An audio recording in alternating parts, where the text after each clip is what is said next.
నెల్లూరు జిల్లా ఆత్మకూరు నియోజకవర్గం అనంతసాగరం మండలం సోమశిలలో food commission chairman Pratap Reddy ఆకస్మిక తనిఖీలు చేపట్టారు.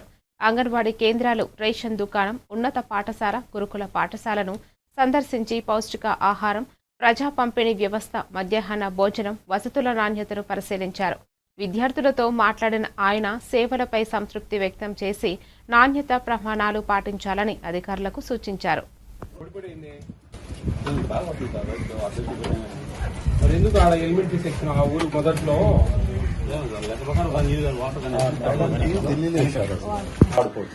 పప్పు అంత అవసరం లేదు. ఇప్పుడు 4.5 కిలో అవసరం లేదు. ఓ 3.5 కిలో వేసి ఆ కిలోను 2 సార్లు పప్పులోకి ఎక్స్ట్రా వేసుకుంటే కానీ అప్పుడు పప్పు బాగా వస్తుంది. అట్లా కొంచెం వాళ్ళు ఉంటే వీళ్ళకి చెప్పి వర్కౌట్ చేపిస్తారు అండి. సంతోషమేనా మీకు ఇక్కడ?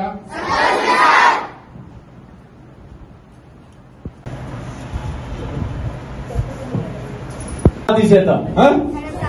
ఉప్మా బదులు egg fried rice, egg rice Thursday morning. కానీ ఆ రోజు బాయిల్డ్ ఎగ్ ఉండదు. ఆ ఎగ్ను దీనికి వాడతాం రైస్ కు. ఓకేనా? ఒక వారం అది పెడతాము, ఒక వారం టమాటా రైస్.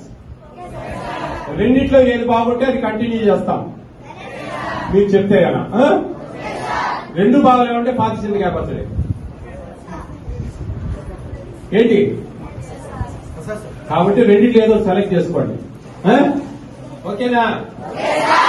బాయిల్డ్ ఎగ్ అది ఉప్మా రవ్వ క్యాన్సల్ చేసి ఉప్మా రవ్వ బదులు మీరు ఆయిల్, ఆనియన్స్, ఏది ఫ్రైడ్ రైస్, టమాటా రైస్ కు టమాటా